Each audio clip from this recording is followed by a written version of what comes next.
Chapter 10. Self-Discipline. Q.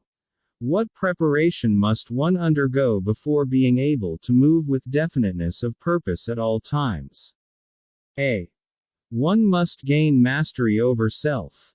This is the second of the 7 principles. The person who is not master of himself can never be master of others. Lack of self-mastery is, of itself, the most destructive form of indefiniteness. The person who is not master of himself can never be master of others. How true this is. Think of our political leaders who have fallen from grace because they could not control their own behavior. How can we trust them to control ours? Q. Where should one begin when making a start at control over self? A. By mastering the 3 appetites responsible for most of one's lack of self-discipline. The 3 appetites are 1. The desire for food. 2. The desire for expression of sex. 3. The desire to express loosely organized opinions. Q. Does man have other appetites which need control? A. Yes, many of them, but these 3 are the ones which should be conquered first. When a man becomes master of these 3 appetites, he has developed enough self-discipline to conquer easily those of lesser importance. Q. But these are natural appetites. They must be indulged if one is to be healthy and happy. A. To be sure, they are natural appetites, but they are also dangerous because people who have not mastered themselves overfeed the appetites. Self-mastery contemplates sufficient control over the appetites to enable one to feed them what they need and withhold food not needed. Q. Your viewpoint is both interesting and educational. Describe the details through which I may understand how and under what circumstances people overfeed the appetites. A. Take the desire for physical food, for example. The majority of people are so weak in self-discipline they fill their stomachs with combinations of rich food which please the taste but overwork the organs of digestion and elimination. They pour into their stomachs both quantity and combinations of food which the body chemist can dispose of only by converting the food into deadly toxic poisons. These poisons clog and stagnate the body sewer system until it slows down in its work of elimination of waste matter. After a while the sewer system stops working altogether, and the victim has what he calls constipation. By the time he is ready for the hospital, auto-intoxication, or body sewer poisoning, takes the machinery of the brain and rolls it into something resembling a wad of putty. The victim then becomes sluggish in his physical movements and mentally irritable and fussy. If he could only take one good look at, and one bad smell of, his sewer system, he would be ashamed to look himself in the face. City sewers are not the pleasantest of places when they become overloaded or clogged, but they are clean and sweet compared with the intestinal sewer when it has been overloaded or clogged. This is not a pretty story to be associated with the pleasant and necessary act of eating, but that is where it belongs because overeating and wrong food combinations are the evils which cause auto-intoxication. People who eat wisely and keep their body sewers clean handicap me because a clean body sewer generally means a sound body and a brain that functions properly. Imagine if your imagination can be stretched that far how any human being could move with definiteness of purpose with his body sewer filled with enough poison to kill 100 people if it were injected into their bloodstream directly. Here again, Napoleon Hill is far ahead of his time. Science eventually caught up with Hill and even surpassed his intuition about physical processes and how they link to mental and emotional health. Q. And all this trouble is the result of lack of control over the physical appetite for food. A. Well, if you wish to be absolutely correct, you should say that improper eating is responsible for the majority of the ills of the body, and practically all headaches. If you want proof of this, select 100 people suffering with headaches and give each of them a thorough washing out of their body sewer systems with a high enema, and observe that no fewer than 95 of the headaches will disappear within a few minutes after their sewers have been cleaned. Q. From all you say about the intestinal tract, I gather the impression that mastery over the physical appetite for food means also mastery over the habit of neglecting to keep the intestines clean. A. Yes, that is true. It is just as important to eliminate the waste matter of the body and the unused portions of food as it is to take the right amount and the correct combinations of food. Q. I never thought of auto-intoxication as being one of your devices of control over people, and I am utterly shocked to know how many people are victims of this subtle enemy. Let's hear what you have to say of the other two appetites. A. Well, take the desire for sex expression. Now there is a force with which I master the weak and the strong, the old and the young, the ignorant and the wise. In fact, I master all who neglect to master sex. Q. How can one master the emotion of sex? A.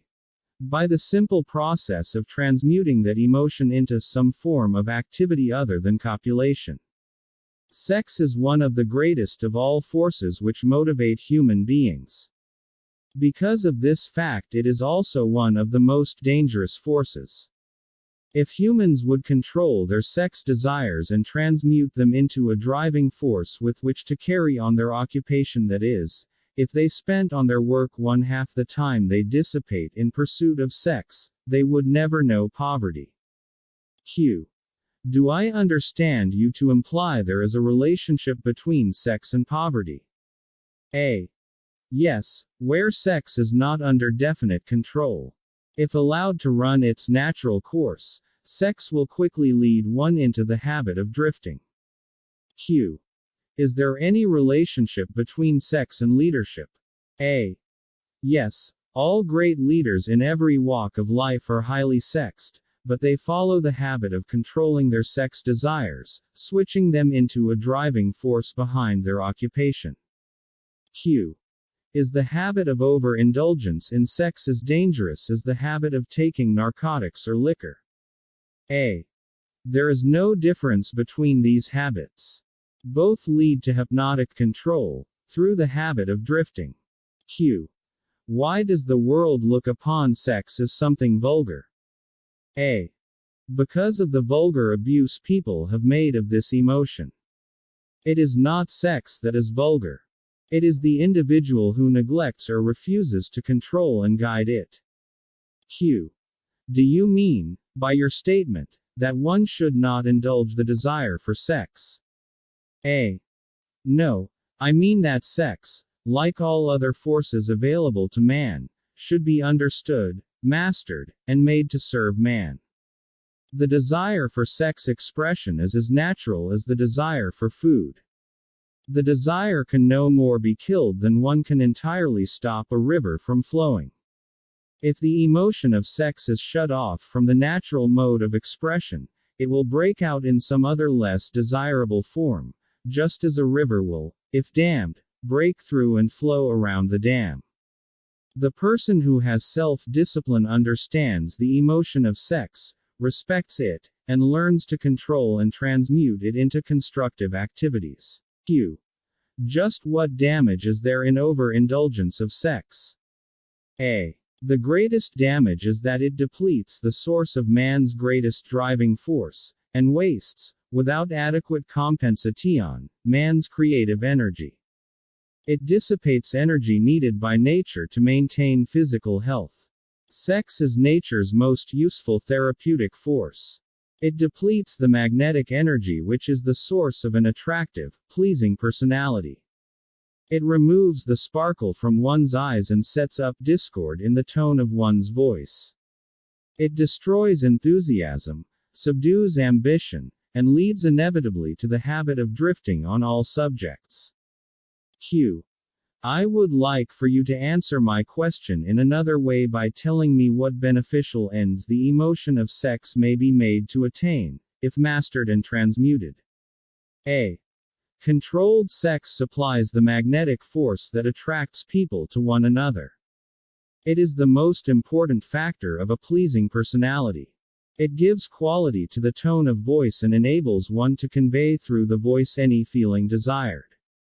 It serves, as nothing else can serve, to give motive power to one's desires. It keeps the nervous system charged with the energy needed to carry on the work of maintaining the body. It sharpens the imagination and enables one to create useful ideas. It gives quickness and definiteness to one's physical and mental movements. It gives one persistence and perseverance in the pursuit of one's major purpose in life. It is a great antidote for all fear. It gives one immunity against discouragement. It helps to master laziness and procrastination. It gives one physical and mental endurance while undergoing any form of opposition or defeat. It gives one the fighting qualities necessary under all circumstances for self-defense. In brief, it makes winners and not quitters. Q. Are those all the advantages you claim for controlled sex energy? A. No, they are only some of the more important benefits it provides. Perhaps some will believe the greatest of all the virtues of sex is that it is nature's method of perpetuation of all living things. This alone should remove all thought that sex is vulgar. Q. I gather, from what you say, that the emotion of sex is a virtue, not a fault. A. It is a virtue when controlled and directed to the attainment of desirable ends. It is a fault when neglected and permitted to lead to acts of lust. Q. Why aren't these truths taught to children by their parents in the public schools? A. The neglect is due to ignorance of the real nature of sex. It is just as necessary in maintaining health for one to understand and properly use the emotion of sex as it is to keep the body sewer system clean. Both subjects should be taught in all public schools and all homes where there are children. Q. Wouldn't the majority of parents need instruction on the proper function and use of sex before they could intelligently teach their children? A. Yes, and so would the public schoolteachers. Q. What relative position of importance would you give to the need for accurate knowledge on the subject of sex? A. It is next to the top of the list. There is but one thing of greater importance to human beings. That is accurate thought. There is but one thing of greater importance to human beings. That's accurate thought. Q. Do I understand you to say that knowledge of the true functions of sex and ability to think accurately are the two things of greatest importance to mankind? A. That is what I intended you to understand. Accurate thinking comes first because it is the solution to all man's problems, the answer to all his prayers, the source of opulence and all material possessions. Accurate thinking is aided by properly controlled and directed sex emotion because sex emotion is the same energy as that with which one thinks.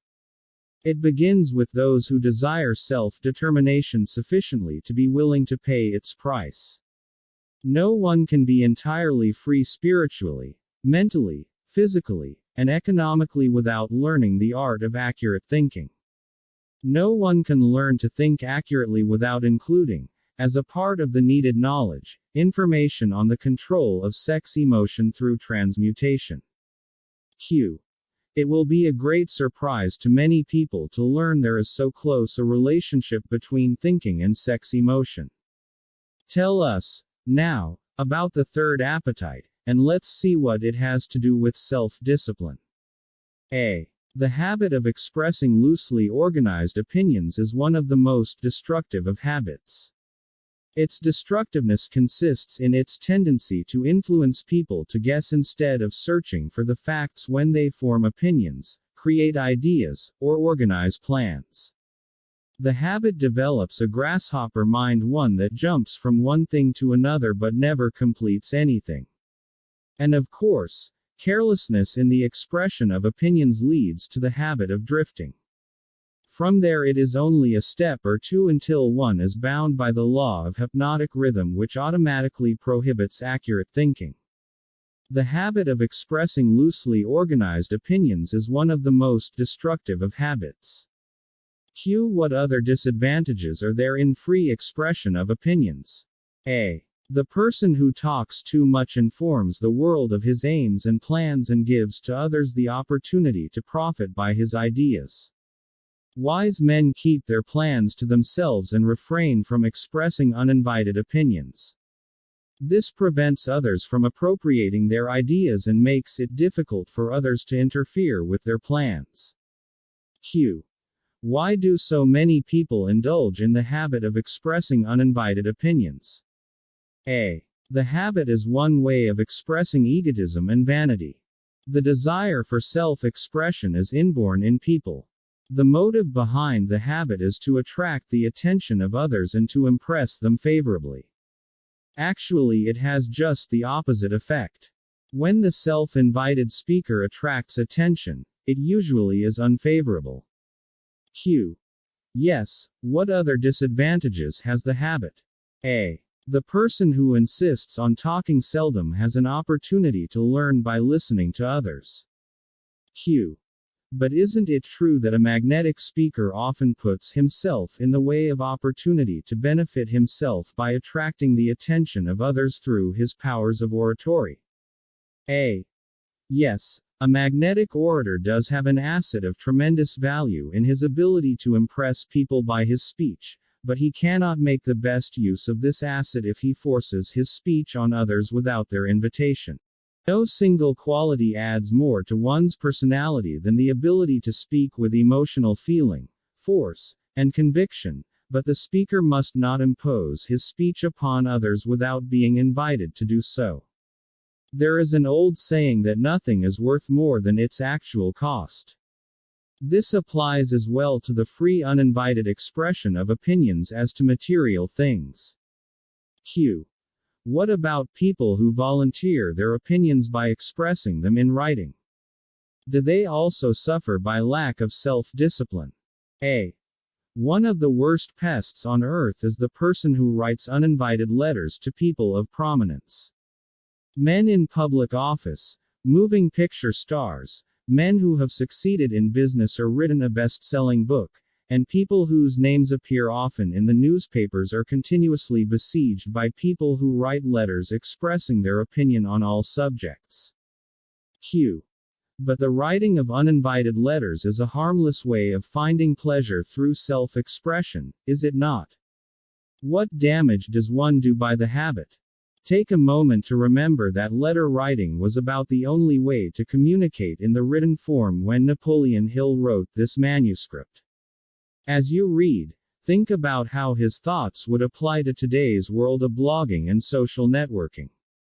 A. Habits are contagious. Every habit attracts a flock of its relatives. The habit of doing anything that is useless leads to the formation of other habits that are useless, especially the habit of drifting. But that is not all the dangers associated with the habit of indulging in uninvited expression of opinions. The habit creates enemies and places in their hands dangerous weapons by which they may do great injury to the one who indulges in it.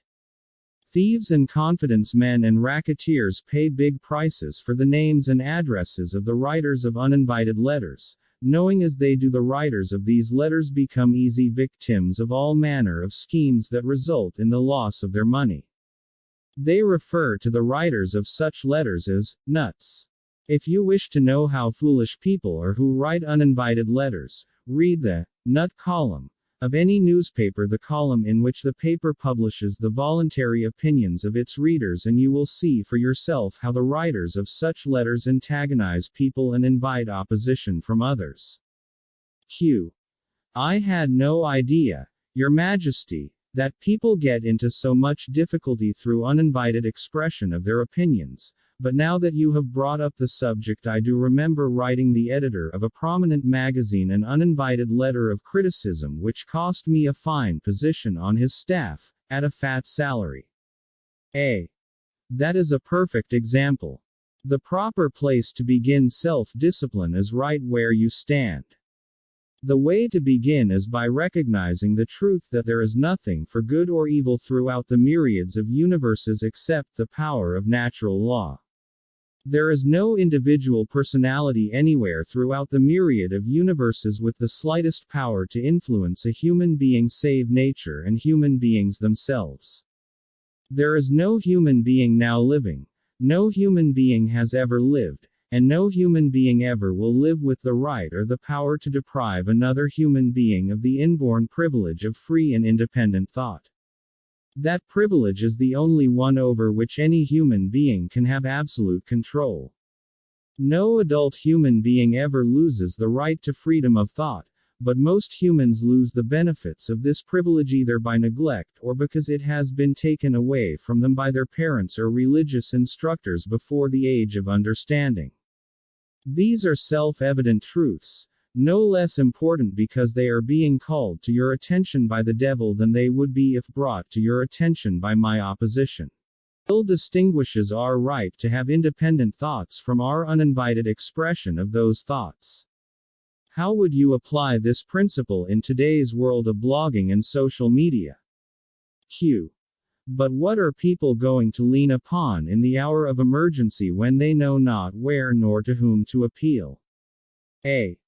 Let them lean upon the only dependable power available to any human being. Q. And what is that? A. Themselves. The power of their own thoughts. The only power they can control and may rely upon. The only power which cannot be perverted, colored, modified, and falsified by their dishonest fellow human beings. The only dependable power available to any human being. The power of their own thoughts. The only power they can control and may rely upon. You may not be able to control other people, but you can control how you react to them and their actions. This is an easy thing to say but much more difficult to do. We tend to want to change other people when we can truly only change ourselves and how we react to others. Q. All you say seems logical, but why must I come to the devil to discover such profound truths? Let's get back to the 7 principles. You have already disclosed enough information to show clearly that the secret of how to break the power of hypnotic rhythm is wrapped in the 7 principles. You have shown, too, that the most important of these principles is self-discipline. Now go ahead and describe the other 5 principles you have not yet mentioned, and indicate what part they play in giving one self-discipline. A. First, let me summarize that part of my confession we have already covered. I have frankly told you that my 2 most effective devices for mastering human beings are the habit of drifting and the law of hypnotic rhythm. I have shown you that drifting is not a natural law, but a man-made habit which leads to man's submission to the law of hypnotic rhythm. The 7 principles are the media by which man may break the hold of hypnotic rhythm and take possession, again, of his own mind. You see, therefore, the 7 principles are the 7 steps which lead victims of hypnotic rhythm out of the self-made prisons in which they are bound. Q. The 7 principles are the master key that unlocks the door to spiritual, mental, and economic self-determination. Is that true? A. Yes, that's another way of stating the truth.